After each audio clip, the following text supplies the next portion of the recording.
Welcome to Star Police Academy, number one police academy in Tamil Nadu, daily current affairs party in USRB, TNPSC, SSC, RRB and banking. So, இன்றைய நடப்பு நிகழ்வுகளை பார்க்கலாம். So first மாநில மகளிர் கொள்கையை முதல்வர் வெளியிட்டார் அப்படின்னு சொல்லியிருக்காங்க.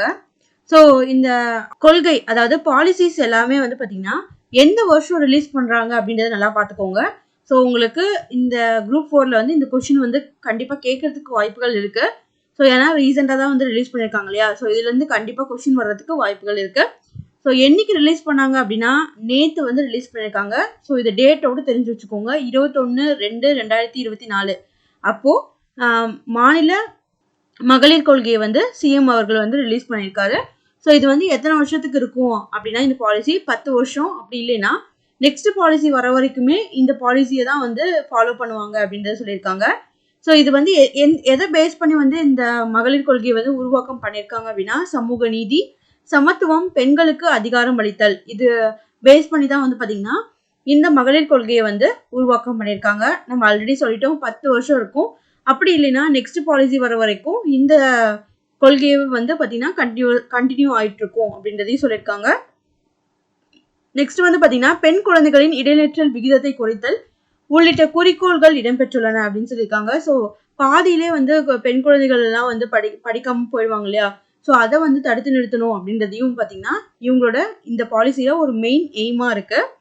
நெக்ஸ்ட் வந்து பார்த்தீங்கன்னா வேலை வாய்ப்புகளில் மகளிரின் பங்கை அதிகரித்தல், எம்ப்ளாய்மெண்ட் ஆப்பர்ச்சுனிட்டியில வந்து பார்த்தீங்கன்னா அவங்களுக்கு வந்து அவங்களோட கான்ட்ரிபியூஷன் வந்து இன்க்ரீஸ் பண்றது.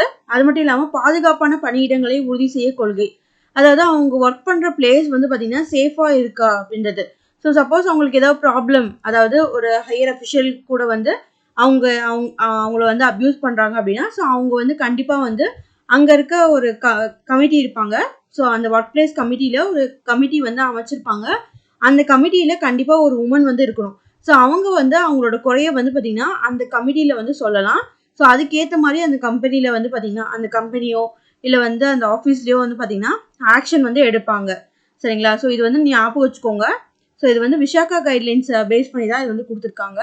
ஸோ நெக்ஸ்ட் வந்து பார்த்தீங்கன்னா மகளிரை அரசியல் களத்தில் பங்கேற்க ஊக்கப்படுத்துதல். ஸோ அவங்க வந்து எலெக்ஷன்ஸ்லேயும் வந்து கான்ட்ரிபியூஷன் பண்ணணும் அவங்களோட இது அப்படின்றதுக்காகவும் வந்து பார்த்தீங்கன்னா இந்த மகளிர் கொள்கையில் வந்து பார்த்தீங்கன்னா இதுவும் வந்து ஒரு முக்கிய குறிக்கோள்களாக இருக்குது. ஸோ இது வந்து என்னைக்கு வந்து ரிலீஸ் பண்ணியிருக்காரு அப்படின்னு கேட்டாங்கன்னா நேற்று. ஸோ எந்த வருஷம் ரிலீஸ் பண்ணியிருக்காரு அப்படின்னு கேட்டாங்கன்னா ஸோ 2024. ஸோ இதை நீங்கள் தெரிஞ்சுக்கணும். ஸோ நெக்ஸ்ட் இந்த நியூஸில் வந்து பார்த்தீங்கன்னா கிரையோஜெனிக் என்ஜின் ட்ரையல் வந்து பார்த்தீங்கன்னா வின் பண்ணியிருக்கு. ஸோ எந்த திட்டத்துக்கு அப்படின்னு பார்த்தீங்கன்னா ககன்யான் மிஷனுக்கு. ஸோ ககன்யான் மிஷன் திட்டத்திற்காக கிரையோஜெனிக் என்ஜின் சோதனை வெற்றி பெற்றுள்ளதாக இஸ்ரோ வந்து டிக்ளேர் பண்ணியிருக்காங்க. ஸோ நெக்ஸ்ட் வந்து பார்த்தீங்கன்னா ரோபோட்டு, அதுக்கப்புறம் வந்து பார்த்தீங்கன்னா 3 ஹியூமன்ஸை வந்து அனுப்ப போகிறாங்க. ஸோ அதெல்லாம் பார்க்கலாம் நம்ம. ஸோ 2025 வந்து அனுப்புறதா வந்து சொல்லியிருக்காங்க. ஸோ நெக்ஸ்ட் நியூஸ் வந்து பார்த்தீங்கன்னா தில்லையாடி வள்ளியம்மை. ஸோ இவங்களோட பிறப்பு வந்து பார்த்தீங்கன்னா 1898. ஸோ இறப்பு வந்து பார்த்தீங்கன்னா February 22. சரிங்களா. ஸோ இது வந்து பார்த்து வச்சுக்கோங்க. ஸோ இவங்களோட இறப்பு அதே அவங்க பிறந்த அன்னைக்கு, அதாவது அந்த நாள்லேயே வந்து பார்த்தீங்கன்னா இறப்பும் வந்து இருக்கு. ஸோ இதையும் பார்த்து வச்சுக்கோங்க.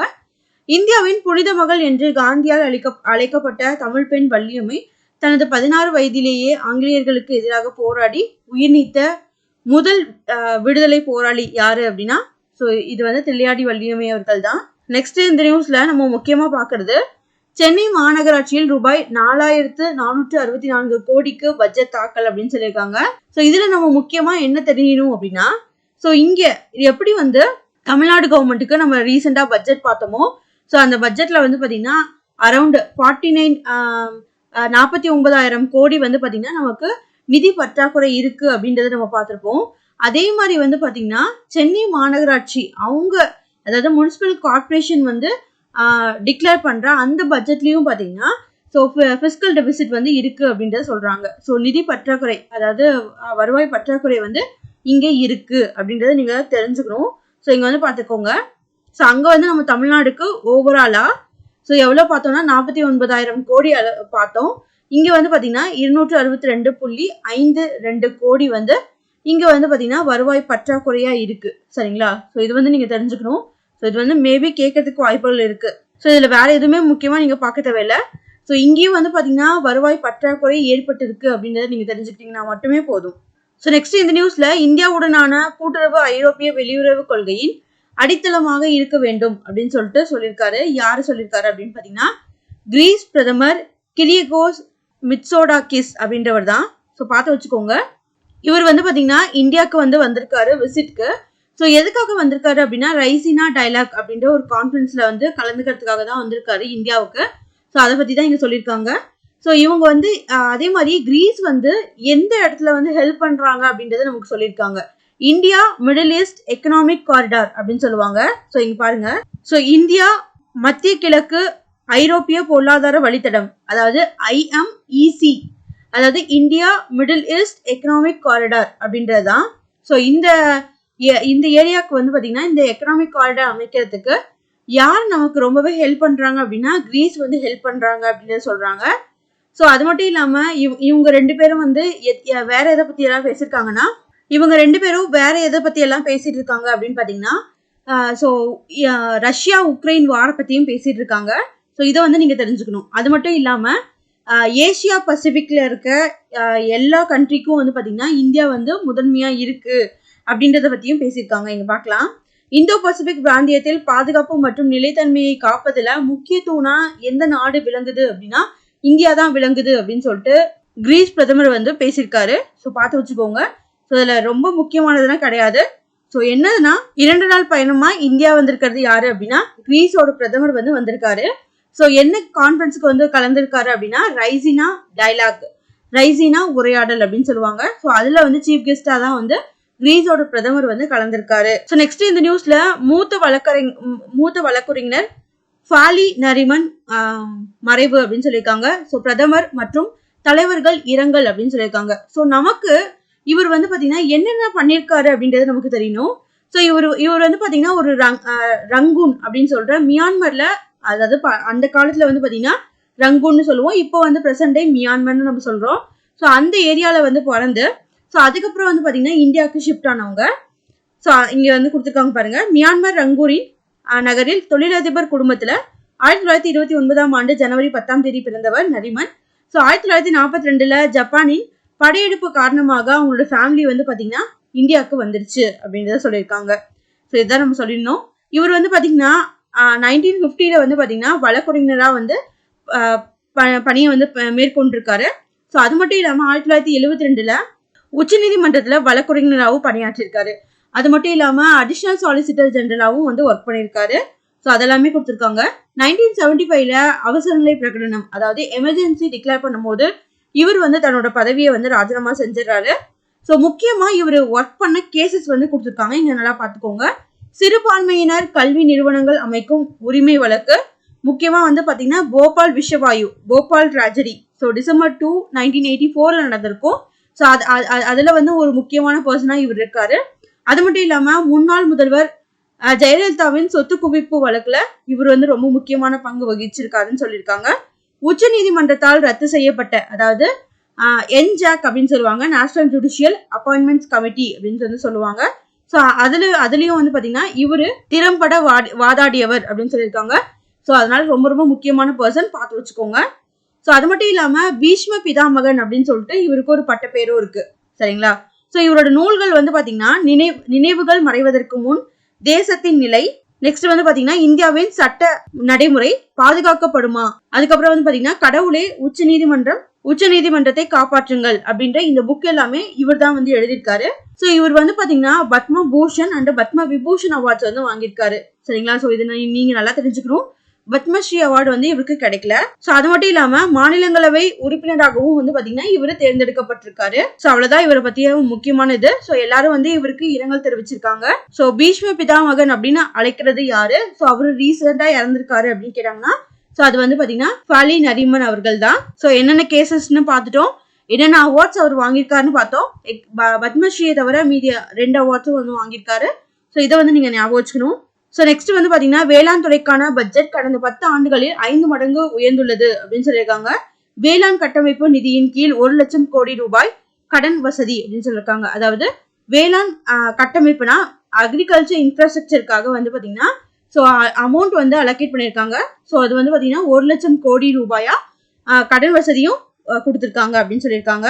சோ நெக்ஸ்ட் இந்த நியூஸ்ல 2050 இந்திய மக்கள் தொகையில 19.5% வந்து பாத்தீங்கன்னா யாரா இருப்பாங்கன்னா முதியோரா இருப்பாங்க. ஸோ இந்த டேட்டாவை யார் வந்து கொடுத்துருக்கா அப்படின்னு பாத்தீங்கன்னா, ஸோ அதுல வந்து நித்தி ஆயோக் வந்து என்ன ரெக்கமெண்டேஷன் கொடுத்துருக்காங்க, அதாவது 19.5% வந்து முதியவர்களா இருக்கிறாங்க அப்படின்னா, ஸோ அதுக்கு நித்தி ஆயோக் என்னென்ன ரெக்கமெண்டேஷன் கொடுத்துருக்காங்க அப்படின்னு பார்க்கலாம். ஸோ சேமிப்புக்கு கூடுதல் வட்டி, குடியிருப்பு திட்டங்கள் செயல்படுத்த நித்தி ஆயோக் பரிந்துரை பண்ணியிருக்காங்க அப்படின்றது சொல்லியிருக்காங்க. ஸோ நமக்கு இதுல உள்ள இருக்கிறதுலாம் முக்கியம் கிடையாது. ஸோ 2050 எத்தனை சதவீதம் வந்து முதியவர்களா இருக்க வாய்ப்புகள் இருக்கு அப்படின்னா 19.5% முதியவர்களா இருக்கிறதுக்கு வாய்ப்புகள் இருக்கு. அது மட்டும் இல்லாம சேமிப்புக்கு கூடுதல் வட்டி கொடுங்க, அதே மாதிரி குடியிருப்பு திட்டங்கள் செயல்படுத்தி கொடுங்க அப்படின்னு வந்து ரெக்கமெண்டேஷன் கொடுத்தது யாரு அப்படின்னா நித்தி ஆயோக். ஸோ இந்த டேட்டாவை வந்து ஞாபகம் வச்சுக்கோங்க. ஸோ இவங்க வந்து ஒரு ஆய்வறிக்கை வந்து மேற்கொண்டிருக்காங்க. அந்த ஆய்வறிக்கையோட நேம் வந்து பாத்தீங்கன்னா மூத்த குடிமக்கள் பராமரிப்பில் சீரமைப்பு அப்படின்ற இந்த தலைப்புல தான் வந்து பாத்தீங்கன்னா இந்த ஆய்வறிக்கை வந்து நடந்திருக்கு. ஸோ அதுலதான் நித்தி ஆயோக் வந்து இந்த ரெக்கமெண்டேஷன்ஸை வந்து கொடுத்துருக்காங்க. ஸோ நம்ம இப்பதான் பார்த்தோம். ஸோ இந்த நியூஸ் வந்து திரும்ப வந்திருக்கு பாருங்க. So next sports news. So first நியூஸ்குள்ள போகலாம். துர்க்கி அலனியாவில் நடந்த கால்பந்து போட்டியில் இந்திய சீனியர் பெண்கள் அணி ஐரோப்பிய கண்டத்தை சேர்ந்த எஸ்டோனியா அணியை வீழ்த்தியது அப்படின்னு சொல்லியிருக்காங்க. அணியை வீழ்த்துவது இதுவே முதல் முறை அப்படின்றதையும் சொல்லியிருக்காங்க. ஸோ ஃபர்ஸ்ட் டைம் வந்து இவங்க வந்து பீட் பண்ணியிருக்காங்க. ஸோ அதனால ரொம்ப ரொம்ப முக்கியமான நியூஸ். ஸோ ஃபர்ஸ்ட் டைம்னாலே நம்ம அந்த நியூஸ்க்கு இம்பார்ட்டன்ஸ் கொடுப்போம். So next question and answer. So first கொஸ்டின்குள்ள போகலாம். உலகின் மிக உயரமான ரயில் பாலம் எந்த ஆற்றில் கட்டப்பட்டுள்ளது? ஸோ ஆன்சர் வந்து பாத்தீங்கன்னா ஜீலம். Next news. அருணாச்சல பிரதேசம் உருவான நாள் February 20 அன்று கொண்டாடப்பட்டது. அருணாச்சல பிரதேசம் எந்த ஆண்டு முழு மாநிலமாக உருவாக்கப்பட்டது? ஸோ இது ரொம்ப ரொம்ப முக்கியமான வருஷம். ஸோ இதை வந்து டிஎன்பிஎஸ்சில நிறைய டைம் இந்த இயரை வச்சு கேட்டிருக்காங்க. 1987. Next news. வனவிலங்குகளின் புலம்பெயர்ந்த உயிரினங்களின் பாதுகாப்பு தொடர்பான மாநாட்டின் COP14 சரிங்களா, கான்ஃபரன்ஸ் ஆஃப் பார்ட்டிஸ்னு சொல்லுவாங்க. COP14 கூட்டத்தை எந்த நாடு நடத்தியது? ஸோ ஆன்சர் வந்து பாத்தீங்கன்னா உஸ்பெகிஸ்தான். ஸோ அதாவது சிஎம்எஸ் அப்படின்றது வந்து பாத்தீங்கன்னா கன்சர்வேஷன் ஆஃப் மைக்ரேட்டரி ஸ்பீசிஸ் அப்படின்றது தான். ஸோ இது வந்து உங்களுக்கு என்விரான்மெண்ட்ல ஒரு முக்கியமான ஆர்கனைசேஷன்ஸ் இது எல்லாமே. Next news. பிரபல விளையாட்டு வீரர் அனுஷ் அகர்வால் எந்த விளையாட்டுடன் தொடர்புடையவர்? ஆன்சர் வந்து பாத்தீங்கன்னா குதிரை சவாரி, ஹார்ஸ் ரைடிங். Next news.